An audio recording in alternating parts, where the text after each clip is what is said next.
To zero relax life. வணக்கம் ஜோதி ma'am. வணக்கம் ma'am. Okay, இன்னைக்கு என்ன கொஸ்டின்? கண் திருஷ்டியை பற்றி ஒரு கொஸ்டின் இருக்கு. ஓகே, அதுக்கு பதில் சொல்லுங்க. ஓகே. உதாரணமா தோடு போட்டு போனோம்னா அந்த இடத்துல மறுநாள் கொப்பளம் மாதிரி வந்துடும். ஓகே. காலில் கொலுசு சேலை இந்த மாதிரி கட்டிட்டு போனோம்னா காலில் வந்து ஏதாவது விழுந்துருது, இல்லாட்டி வண்டி இடிச்சு இந்த மாதிரி. ஓகே, புது சாரிலாம் கட்டிட்டு போனா ஆமாம் உடனே நமக்கு அது ஏதாவது கண் திருஷ்டி நமக்கு காட்டுது. அதுக்கு ஏதாவது கண் திருஷ்டிக்கு முத்திரை இருந்தால் சொல்லுங்க. ஓகே, அதாவது கண் திருஷ்டின்றது பொதுவாக அவங்களோட நம்பிக்கையை சார்ந்தது தான். அது எல்லாருக்குமே தெரியும். நம்ம வந்து நம்மளோட பழக்கத்தில் சின்ன வயசுலேருந்தே கேட்டே நம்ம வளர்ந்துருக்கோம். இது வெளில போகிறாங்க, ஐயோ வந்தால் சுற்றி வைக்கணும், கண் திருஷ்டி ஆயிடுச்சு அப்படின்னு சொல்கிறாங்க. அதுக்கு அந்த மாதிரி நம்ம நம்பிக்கையை செய்கிறப்ப அதுக்கு பலன் கண்டிப்பாக நமக்கு கிடைச்சிருக்கு.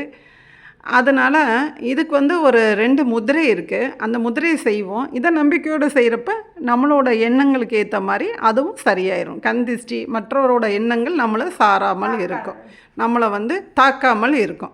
ஓகேயா? இப்போ அதுக்கு வந்து முதல்ல நேரம் நிமிர்ந்து அமர்ந்துக்கங்க. மேம் ஒரு தடவை கண்ணை முழிச்சு பார்த்துக்குங்க. ஃபஸ்ட்டு வந்து நீங்கள் ஆதி முதிரை தான் செய்ய போகிறீங்க. அதனால் ப்ரொசீஜர் உங்களுக்கே தெரியுமா, அதனால் நீங்கள் உடனே கை வச்சிடலாம். நான் வந்து சொல்லிடுறேன். ஓகே, இப்போ மேம் வந்து ஆதி முதிரை செய்கிறாங்க. தம்பை வந்து உள்ளங்கையில் வச்சுட்டு மீதி 4 விரல்களில் மடித்து வச்சுருக்காங்க.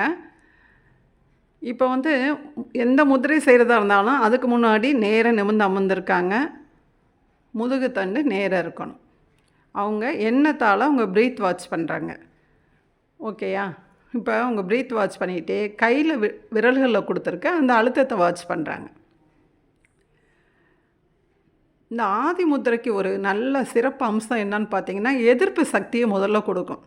அது கண் திருஷ்டினால அந்த ப்ராப்ளம் வந்தாலும் சரி, யதார்த்தமாக நடந்திருந்தால் கூட ஓகே, அதை தாங்கக்கூடிய ஒரு உடலுக்கு ஒரு வலிமையும் மனதுக்கு ஒரு வலிமையும் கொடுக்கக்கூடியதான் இந்த ஆதி முத்திரை. இதனோட சிறப்பை பற்றி நிறையா நம்ம இதில் பார்த்துருக்கோம். இந்த ஆதி முத்திரை முதல்ல செஞ்சுக்கிறாங்க. இந்த இது வந்து எப்படின்னா, ஒரு 3 நிமிஷத்துக்கிட்டக்க நீங்கள் அந்த ஆதி முதிரையில் நீங்கள் உட்காந்துக்கணும். ப்ரீத் வாட்ச் பண்ணிக்கிட்டே கையில் கொடுத்துருக்க இந்த அழுத்தத்தை வாட்ச் பண்ணுறீங்க. இப்போ அடுத்து கண் திருஷ்டிக்கு அவங்க கேட்ட கண் திருஷ்டி சம்மந்தப்பட்ட முகுல முத்திரைன்னு பண்ண போகிறாங்க. பெருவிரலை நோக்கி பெருவிரலை முதல்ல நீட்டியிருக்காங்க. அதை நோக்கி மற்ற 4 விரல்களையும் குவிச்சு இணைக்க போகிறாங்க. கைகளை ஜூம் பண்ணி காமிக்கிறேன். பெருவிரலோட மற்ற 4 விரல்களையும் இணைத்து வைத்திருக்காங்க. இப்போ இந்த மாதிரி கைகளை வச்சுக்கிட்டு நல்லா normal breath in breathe out பண்ணணும். நம்மளோட மூச்சு, இயல்பான மூச்சை அப்படியே வாட்ச் பண்ணுறாங்க. 10 டைம்ஸ் நீங்கள் வந்து deep and slow breath in பண்ணணும் அண்டு ஸ்லோ ப்ரீத் அவுட் பண்ணுறீங்க. இது மாதிரி 10 times breath in and breath out பண்ணிக்கிறீங்க. முகுல முத்திரைக்கே ஒரு சிறப்பு பார்த்திங்கன்னா, நம்ம உடலில் வந்து எந்த பார்ட்டில் நம்ம வந்து ஒரு பழுது ஏற்பட்டாலோ உடனே அது வந்து சரி பண்ணக்கூடியது தான் இந்த முகுல முத்திரை. இது வந்து ஒரு கடவுள் நமக்கு கொடுத்த ஒரு கிஃப்ட் மாதிரி தான் இந்த முகுல முத்திரை வந்து. இப்போ ஃபார் எக்ஸாம்பிள் அவங்க கேட்டாங்க, நான் புதுசாக ஒரு தோடு போட்டு போனால் உடனே வந்து நிறைய பேர் நம்மளே சொல்லி, இவங்கன்னு இல்லை, இது மாதிரி நிறைய பேர் நம்மளே பார்த்துருப்போம். சம்டைம்ஸ் நமக்கே கூட நடந்திருக்கும். உடனே காதுக்கு பக்கத்தில் ஒரு சின்னதாக ஒரு பரு மாதிரி வெடிக்கும். ஒரு நல்ல புது கொலுசு எது நமக்கு போட்டு போயிருந்தா கூட அப்போ கூட நம்ம உடனே டக்குன்னு காலில் ஏதாச்சும் ஒரு ஜாமான் விழுந்து கால் வீங்கியிருக்கும், வண்டியில் போகிறப்போ இடிச்சிருப்போம், கீழே ஏதாச்சும் கல் கீச்சி ப்ளட் வர மணிக்கிருக்கும். இந்த மாதிரி இதெல்லாம் வந்து நம்ம கண் திருஷ்டின்னு தான் நம்ம நினைக்கிறோம். எல்லாருக்குமே உள்ளது தானே இது. அப்போ நம்ம என்ன செய்யணும்னா, நம்ம ஒரு இடத்துக்கு போயிட்டு வரோம். இப்போ அவங்களுக்கு ஏற்கனவே சொன்ன மாதிரி காதில் நான் தோடு போட்டு போயிட்டு வந்ததும் அடுத்த நாள் வந்து உடனே ஒரு ஃபங்க்ஷன் போயிட்டு வந்தாமே ஒரு புதுசு போட்டு போயிட்டு வந்ததும் ஒரு பரு வர மணிக்கு இருக்குன்னா, இந்த முகுல முதிரை செஞ்சுட்டு எனக்கு உங்களுக்கு தெரியும் எந்த இதனால் இப்போ கண் திருஷ்டி நமக்கு ஆகிருக்கும் அப்படின்றப்ப அந்த பார்ட்டை நீங்கள் வந்து மனசில் நினச்சிக்கிறீங்க. இப்போ காதில் தோடு போட்டு போயிருக்கேன், அதுக்கு எனக்கு கண் திருஷ்டி வருமோ அப்படின்னு நீங்கள் பயந்தீங்கன்னா, காது பகுதி முழுவதும் நல்லா ஒரு ஆற்றல் கிடைக்குது, வலிமை கிடைக்குது. மற்றவரோட எந்த எண்ணங்களும் எந்த சக்திகளும் என்னை வந்து தாக்காமல் இருக்கணும் அப்படின்னு இந்த முகுல முதிரையில் நம்ம நினச்சிக்கிறீங்க. முகுல முதிரையில் இருந்துக்கிட்டே அந்த பார்ட்டை மனசில் நினச்சிக்கிறீங்க.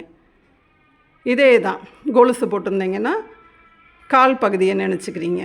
ஃபீவர் வர மாதிரிக்கு இருக்கும் சில சமயம். சில பேருக்கு வந்து வெளியில் ஒரு ஃபங்க்ஷனில் சாப்பிட்ருப்போம், அவள் பார்த்துக்கிட்டே இருந்தாப்பா எனக்கு வந்து வயிற்று வலி அடுத்த நாள் சாப்பிடவே முடியலன்னு சொல்லுவோம். அப்போ என்ன செய்கிறோன்னா இந்த மாதிரி மூல முதிரையில் வச்சுட்டு வயிற்று பகுதி முழுவதும், அந்த பகுதியில் இரத்த ஓட்டம் நல்லா ஓடுது, அந்த பகுதி முழுவதும் நல்லா சிறப்பாக இயங்குது. அவங்களோட எண்ணங்கள் எங்களை வந்து அடுத்தவரோட எண்ணம் என்னை தாக்காமல் இருக்குது. எனக்கு இந்த எந்த கண் திருஷ்டியும் எனக்கு ஏற்படாமல் என்னோடய உடல் வலிமை வந்து நல்லா இருக்குது, மன வலிமை நல்லா இருக்குது. இந்த இயற்கை வந்து எனக்கு நல்ல சக்தியை கொடுக்குது. இந்த பஞ்சபூதங்களும் என்னோடய உடம்புல நல்லா இயங்குது, 5 மூலங்கள் நல்லா இயங்குது. இந்த பிரபஞ்சம் எனக்கு நல்ல சக்தியை கொடுக்குது அப்படின்னு சொல்லி நினச்சிட்டே, மனசில் நினச்சிக்கிட்டே, வாய் திறக்கக்கூடாது, மனதில் நினச்சிக்கிட்டே இந்த முதிரை பயிற்சியை செய்கிறீங்க. இன்னொன்று, இந்த முகுல முதிரைக்கே வந்து ஒரு சக்தி என்னன்னா, நம்ம உடலில் எந்த இடத்துல சக்தி குறையுதோ அந்த இடத்துல நல்ல சக்தியை கொடுக்கும், பிராண சக்தியை கொடுக்கும், உயிர் சக்தியை கொடுக்கும். அதுதான் அந்த முகுல முதிரையோட சிறப்பே. ஸோ நம்ம வந்து கண் திருஷ்டிக்கெலாம் நினச்சி நம்ம வந்து ரொம்ப கவலைப்படாமல், நம்ம வந்து இந்த பிரபஞ்சம் நமக்கு ஹெல்ப் பண்ணுது. இந்த மாதிரி தெய்வீக கலையான இந்த முதிரை பயிற்சிகள் நம்ம ரெகுலராக ப்ராக்டிஸ் பண்ணுறப்ப நம்மளை வந்து எந்த கண் திருஷ்டியும் நம்மளை தாக்காது. ஸோ ஓகேயா, அதனால் இந்த முதிரைகளை நம்பிக்கையோட காலையிலையும் சாயங்காலமும் 2 டைம்ஸ் பண்ணுங்கள். 3 மினிட்ஸ் கிட்டக்க இந்த முதிரையில், மினிமம் 3 மினிட்ஸ் கிட்டக்க இந்த முதிரையில் இருக்கணும். ஆசனம் செய்வோம், ஆரோக்கியமாக வாழ்வோம், முதிரை செய்வோம். மேம் ரிலாக்ஸ் பண்ணிக்கோங்க. தேங்க்யூ.